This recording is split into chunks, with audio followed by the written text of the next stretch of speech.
Hello, नमस्ते. कसे आहात सगळे? छान ना? मी पण मस्त आहे.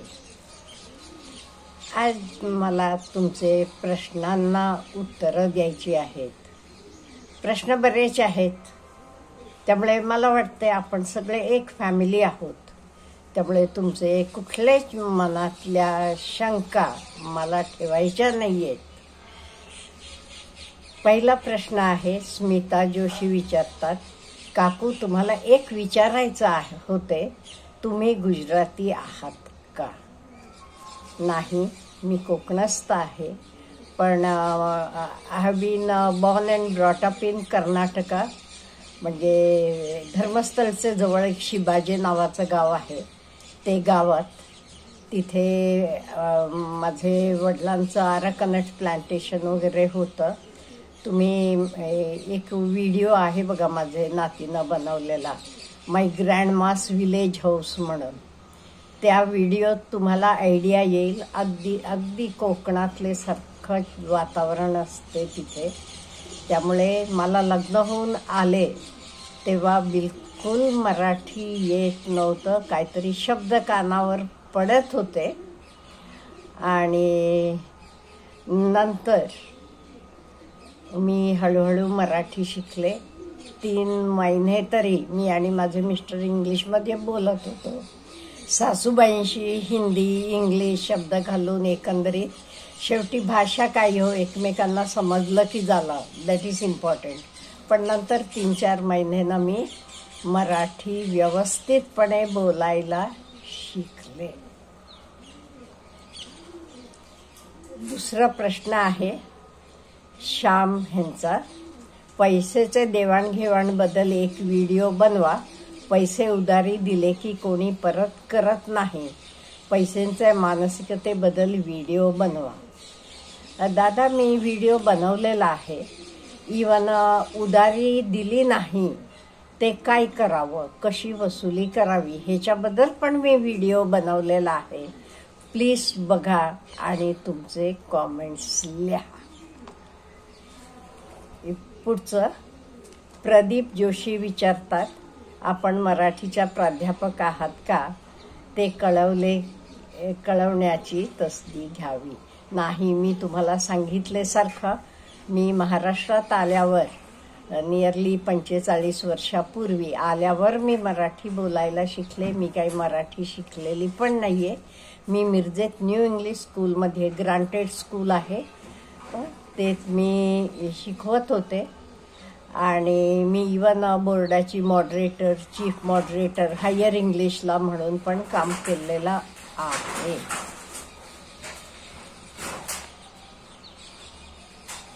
पुढचं, प्रतीक्षा कांबळेताई लिहितात, you speak in English very nicely. Please make a video on that, how you improved your English. आता हे बघा, माझं शिक्षण इंग्लिश मीडियममध्ये झालेलं आहे.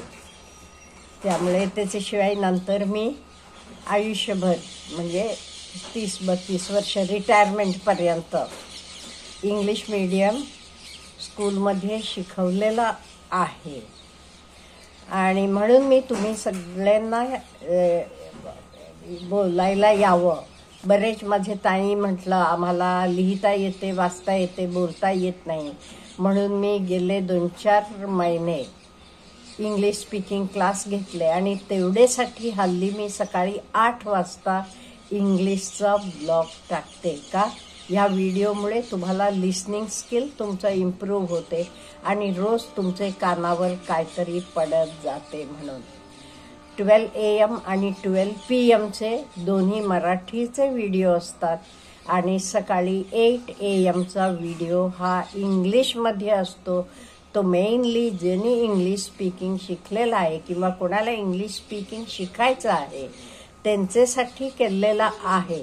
म्हणावा तेवढं त्याला व्ह्यूज येत नाही, रिस्पॉन्स येत नाही आहे, तरी मी तुमच्यासाठी काही 10 लोकांना त्यातनं फायदा होत असला तरी मी तर चालू ठेवणार आहे. का? म्हणजे माझं चॅनल हे तुमचे सर्वांसाठी आहे. त्यातनं काही लोकांना बरं झालं, चांगलं झालं, इम्प्रूव्हमेंट झालं की मला सर्व काही मिळालं. मी म्हणून मी समजते. त्यामुळे सकाळी 8 AM व्हिडिओ हा इंग्लिशमधला असतो, मेनली तुमचं इंग्लिश इम्प्रूव्ह करण्यासाठी. आणि 12 AM आणि 12 PM दोन्ही मराठीत असतात. परी की दुनियानं विचारलेलं आहे, माणसात डिसिजन घेण्याची हिंमत असावी. प्रत्येक गोष्टीसाठी मोठ्यांना पुढे करणे चुकीचे नाही का? काही वेळा नाही म्हणता सुद्धा आलं पाहिजे. घरचे माणसांचे बरोबर डिसिशन होत असेल तर मुलींना काहीच करावे लागत नाही. पण होते उलटेच. मग लोकांना फक्त बोलणारी बाई दिसते. घरात नवऱ्याचं चालत नाही असं म्हणतात. पण काय करणार मग? एक दुसरी बाजू म्हणून ह्या विषयावर तुमचे मत व्हिडिओद्वारे कळवा. तुम्ही म्हणतात अगदी बरोबर आहे ताई. ह्याच्याबद्दल मी स्वतंत्र व्हिडिओ पण बनवेल. बरोबर आहे.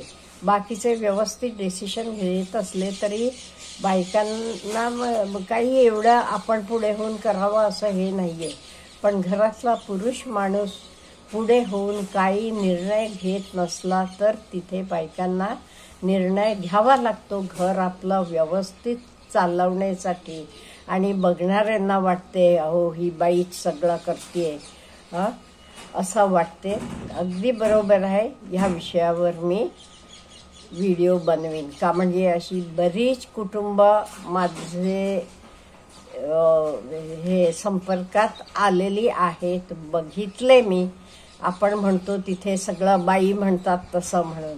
अहो मग पुरुषांनी काहीच जबाबदारी घेतली नाही तर मग बाईनं काय करावं? मुलांची शिक्षणं, घर चालणं सगळं व्हायला पाहिजेच का नाही? आणि म्हणणाऱ्यांना म्हणतात बाई म्हणतात तसं. एवढंच नव्हे, त्यांना इंदिरा गांधी म्हणून नावं ठेवलेलं होतं. पूर्वीचं आहे हे. हल्लीचे लोकांचं जरा दुसऱ्याला नावं ठेवणं वगैरे कमी झाले बरं का. ते आपले हे बिझी असतात. पूर्वीचे काळी जरा कामधामं कमी होती लोकांना, शेतीवाडी असायची आणि त्यामुळे दुसऱ्यांना नावं ठेवत बसणं त्या काळी जास्त होतं. प्रीती चोपडेकर ताई बोलतात, eye opener. So true marriage is not toy story as you described and scary realisation that the world is full of likes. Choosing a life partner who chooses you for happy future is more needed in this generation. अगदी बरोबर आहे ताई.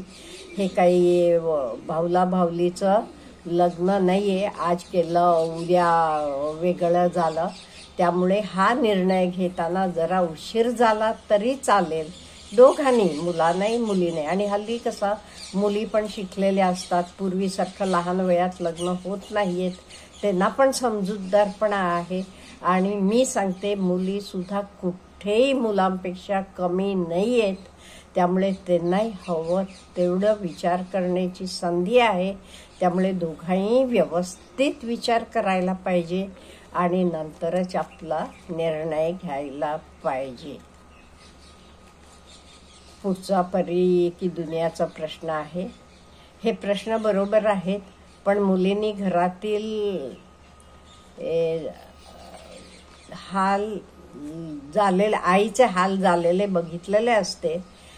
तिला बोलणारे, तिच्या माहेर त्यांचे मजा घेणे, आजारी असली तरी कोणी विचारत नाही, चिडचिड करणे.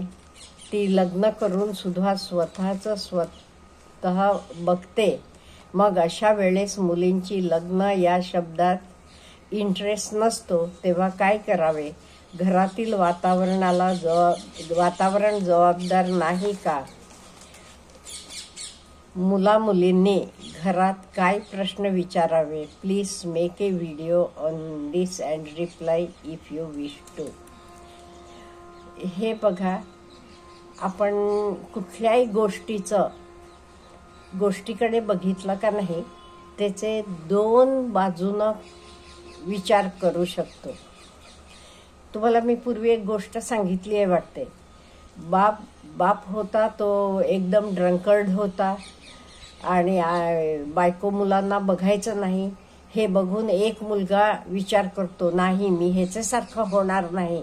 तो मोठा झाल्यावर मोठा बिझनेसमन होतो आणि आपल्या कुटुंबाची छान जबाबदारी घेतो. आणि दुसरा तसं ड्रंकर्ड बनतो, बायको मुलांचं काही बघायचं नाही. तो म्हणतो माझा बाप असला मग माझ्याकडनं तुम्ही काही अपेक्षा करणार. त्यामुळे प्रत्येक गोष्टीकडे बघण्याचा दृष्टिकोन हा वेगळा आहे आणि आपण प्रत्येकानं आपला दृष्टिकोन हा बदलायला पाहिजे. तुम्ही म्हणता तसं मी ह्याच्याबद्दल पण हवं ते स्वतंत्र व्हिडिओ बनवी. आता कल्पनाताई म्हणतात, स्वतःचे माणूसच आपला मन समजून घेतच नसेल तर काय करायचे. बरोबर आहे प्रश्न. प्रत्येक माणूस हा युनिक असतो. आपल्याला अपेक्षा असते त्यांना समजून घ्यावं आपल्याला म्हणून, पण कधी कधी असं घडत नसते. अशा वेळी नाही आपणही दुर्लक्ष करायचं. आपण स्वतःला जास्त चांगलं समजून घ्यायचं. त्याच्यापेक्षा उत्तम काही नाहीये बघा. आपण स्वतःला मस्तपैकी समजून घेणं. दीप्ती थेटे विचारतात, तुम्ही काय करत होता मॅम? तुम्ही टीचर होता का? प्लीज सांगा. हो बरोबर आहे. मी लग्न होऊन आलेपासून मिरजेत न्यू इंग्लिश स्कूल म्हणून ग्रांटेड शाळा आहे, इंग्लिश मीडियम मोठी शाळा आहे. 6 तुकड्या आहेत, ABCDEF. ह्या शाळेत मी रिटायरमेंटपर्यंत नोकरी केली आणि 13 साली वयाचे 58व्या वर्षी रिटायर झाले. शरयूताई विचारतात, गरजू लोक कुठे शोधायचे? मी बोलताना म्हटलं होतं आपल्याकडे पैसे आल्यावर आपण गरजूंची मदत करावी. अहो शोधायला जावं लागत नाही ताई, आपल्याला कळते. आपल्या घरात मोलकरीण येत असते, तिचा नवरा नसतो फॉर एक्झाम्पल, ती लोकांचे घरी धुणी भांडी करून आपले मुलांना सांभाळत असते. त्या मुलांना ट्रिपला जायचं असते कधी काही, तेव्हा आपण त्यांची फी भरू शकतो. वर्षाचे सुरुवातीला जूनमध्ये त्यांना काही कपडे लत्ते पुस्तकं घ्यायची आहेत हे करून देऊ शकतो. असं आपले संपर्कात आलेली कितीतरी लोक आपल्याला कळते जी गरजू आहेत. आणि शक्यतो मी तुम्हाला हे पण सांगेन, म्हणजे मी फॉलो करते, तर शक्यतो आपण कोणालाही पैसे देऊन मदत करायची नाही. ज्या वस्तू त्यांना हव्या त्या वस्तू घेऊन द्यायच्या. औषध हवं असलं तर औषध घेऊन द्यायचं. पैसे दिला की पैसा कधी कधी चुकीचे मार्गाला पण जाऊ शकतो. त्यामुळे मी तरी शक्यतो असं करते, कॅश द्यायचे ओके त्या मुलांचे ट्रिपची फी भरली असं काही करते. त्यामुळे शक्यतो मला वाटते आपण कॅशमध्ये मदत न करता काइंडमध्ये मदत करावी. मुग्धा कुलकर्णी ताई म्हणतात, the people those cheat and earn money. हे बघा ताई, चूक हे चूकच, कधी बरोबर हे बरोबर. त्यामुळे आपल्याला माहीत आहे कितीतरी लोक चीटिंग करतात आणि पैसे कमवतात आणि कधी ना कधी हे बाहेर पडते, कळते आपल्यालाही. त्यामुळे शक्यतो आपण आपली काळजी घ्यायची, आपण फसत नाही ना म्हणून. आपल्याला सुद्धा फसवत असतात लोक. आता मी तुम्हाला माझे मुलाची गोष्ट सांगते घडलेली. त्याचं वैजापूरला अपॉइंटमेंट होतं. वैजापूरला तो नोकरीला होता तेव्हा त्यांचे घरात खाली दूध घालत होता माणूस आणि हे वर राहत होते. ते दूधवाले माणसानं काय करावं, खालच्यांना रेट वेगळं होतं, कमी रेट होतं आणि ह्याला एका दुप्पट रेट सांगितलेलं होतं. आणि ह्याला कधी कळलं होतं ह्याला आणि आमच्या सुनबाईंना. तिथून बदली झाल्यावर निघायचं एक 4 दिवस आधी कळलं. हे काही एवढं विचार केलाच नाही किंवा बाकी 4 लोकांना विचारायचं, दूधवाले दूध घालताना कसं घालतात, काय रेट आहे.